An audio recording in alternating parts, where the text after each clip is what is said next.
Igreja Batista Ágape em Indaiatuba, culto de estudo e oração. Hoje é o segundo dia do profeta Oséias. Oséias capítulo 1, eu estarei lendo dos versos 1 ao 3. Nós já somos 114 inscritos, igreja. Se inscreva, compartilhe, divulgue a palavra, é a palavra para chegar no maior número de pessoas. Oséias 1, eu estarei lendo os versos 1, 2 e 3. Amém? Palavra do Senhor que foi dirigida a Oséias, filho de Beere, nos dias de Uzias, Jotão, Acaz e Ezequias, reis de Judá, e nos dias de Jeroboão, filho de Joás, rei de Israel.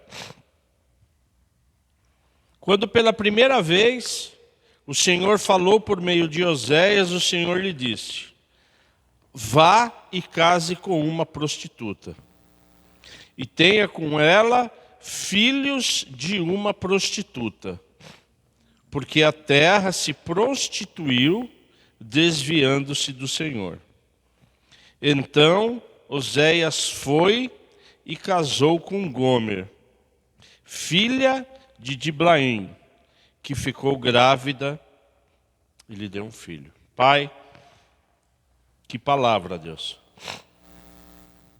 Em nome de Jesus, Deus, que o Senhor possa falar conosco, ministrar nos nossos corações. Nós te louvamos pela sua palavra, que haja entendimento para a honra e glória do seu nome. Amém. Hoje é o segundo dia que nós estamos falando de Oséias. Oséias, que significa salvação, não é? E pelo contexto, e a gente falou isso a semana passada, Israel, todo Israel, Reino do Norte, Reino do Sul, Judá, todo mundo ali, todo o povo de Deus está o quê? Sendo repreendido. Na verdade, Oséias, ele é levantado para primeiro repreender o povo. Por quê? Porque o povo estava na idolatria, estava afastado de Deus. Percebe que, né, vai se repetindo, né? E Oséias, quando ele é levantado, ele, além de falar da repreensão, ele fala da punição. É forte isso, né? É forte isso. Não é que Deus quer nos punir. O Espírito Santo do Senhor se afasta do povo dele. Porque o povo se afasta de quem? Do Espírito Santo do Senhor. Então essa punição, essa repreensão, na verdade, ela é em função do quê? Do afastamento do Senhor. Porque só existem dois lados, ou você serve a Deus, ou você não serve a Deus. E nós sabemos as implicações de que é servir a Deus e de que não é servir a Deus. Então, esses profetas, quando eles vão sendo levantados, justamente é para avisar o povo. Falou, dá para você se converter? Porque vai ter punição. E quando começar a punição, não tem jeito de parar. É como, né, Apocalipse, não vai ter jeito. Só que como isso aqui está 800 anos antes de Cristo, todos os profetas também falam do quê?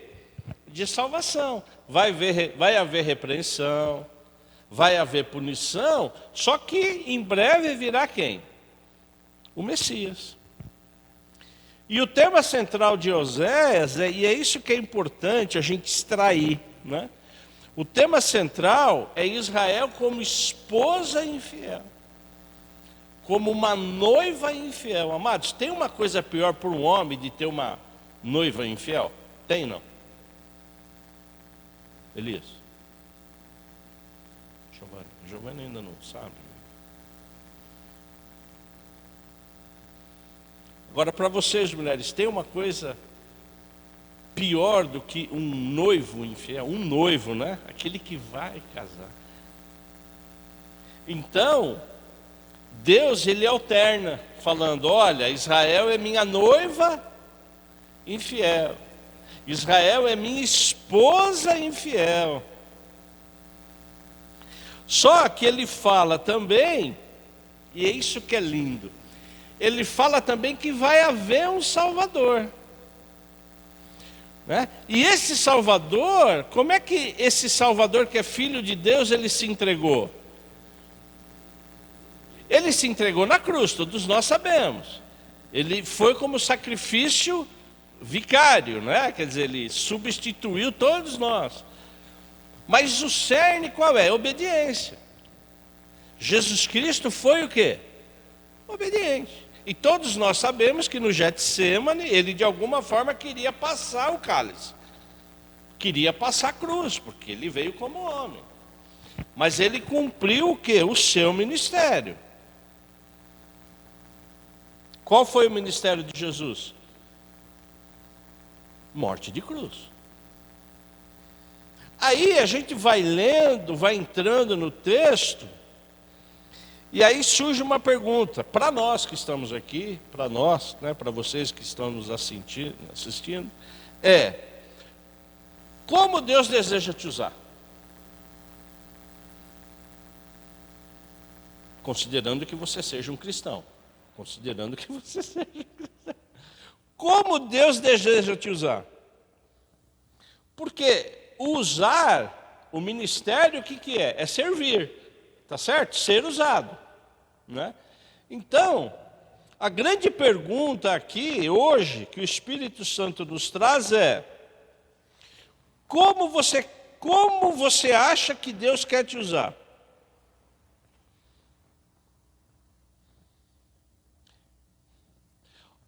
Olha o que o profeta Oséias nos ensina. Ele tinha que compreender a infidelidade de Israel ao Senhor. Como? Como Deus fez com que Oséias entendesse na carne a infidelidade do povo de Israel para com ele, Deus? Casando com uma prostituta. Tá certo ou não? Deus falando: vai, case com uma prostituta, tenha com ela filhos de uma prostituta.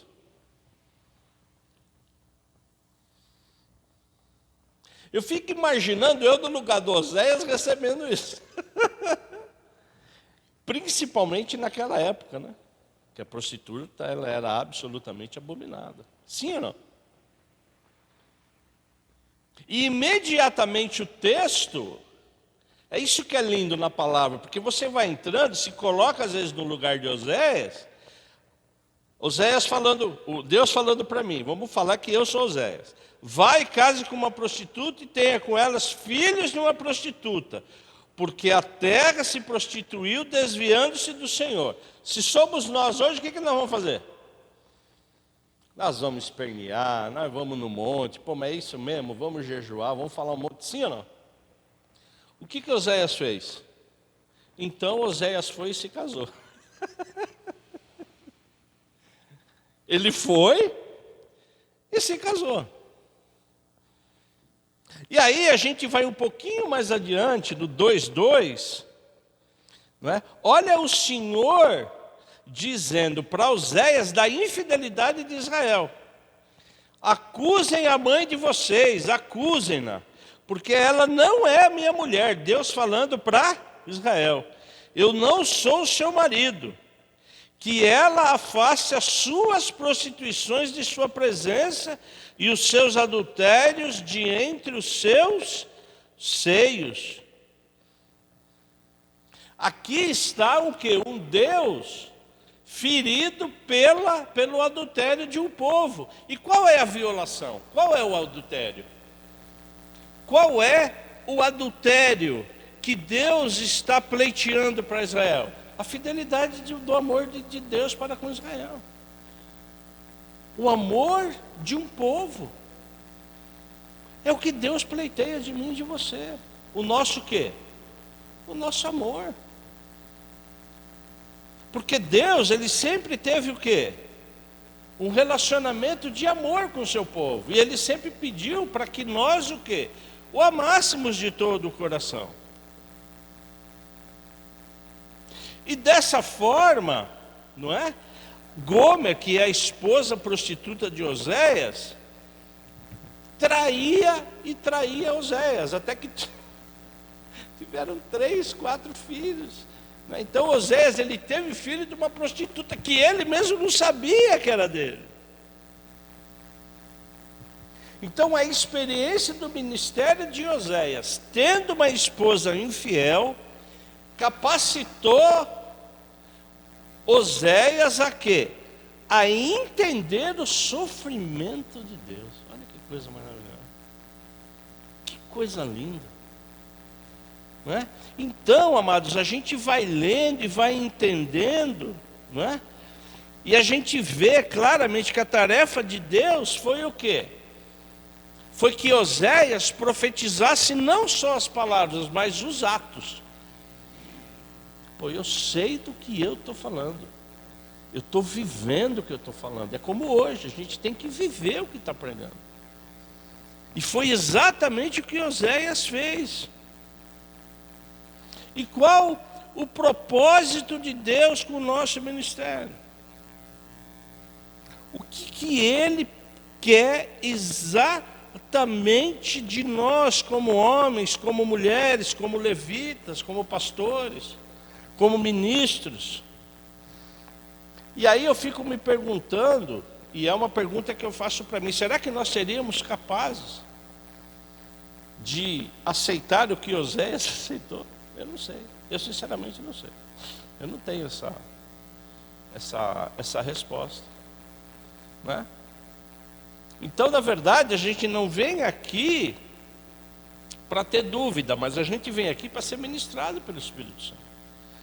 Que homem hoje suportaria, não é, casar com uma prostituta por um ministério?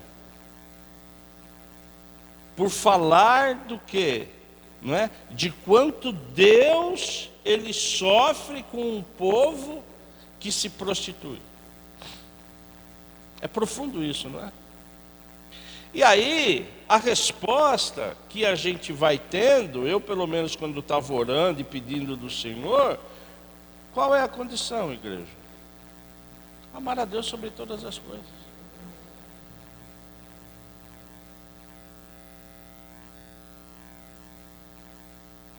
É o que Jesus Cristo fala. Ele pega toda a lei, certo? Não é isso que ele fala? Ele pega toda a lei e resume em quê?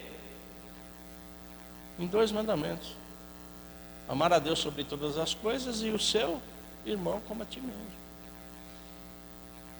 E aí a gente vê, né, a história, né, a gente vê a obediência, né, desse profeta. E dá para amplificar tudo aquilo que Deus tem para falar conosco. Eu não sei se Ele falaria isso comigo. Eu não sei se Ele me ofereceria casar com uma prostituta em amor dele. Mas Ele fez assim com Oséias, por quê? Porque Ele tinha certeza que Oséias o quê? Ia aceitar. Então, amados, essa palavra de hoje, ela é muito profunda, não é? Que a gente saia hoje aqui, todos nós, inclusive eu, todos nós, não é? Com essa condição de amar a Deus sobre todas as coisas. Que eu acho que é o mandamento mais difícil de todos. Porque acima de todas, o que é todas? Todas, tudo. Amar a Deus. Foi exatamente, né, o que Deus, né, logo nos 3 primeiros versos de Oséias, Ele ensina a Israel. Esse que está escrevendo, ele me amou de uma tal forma que ele se casou com uma prostituta. É esse aí que está escrevendo para você. Então olha o respeito, né? Olha a fidelidade de um homem, né, que pôde escrever mediante a vontade de Deus de casar com uma prostituta, para que ele sentisse exatamente o que Deus estava sentindo. Que privilégio, né? Amém?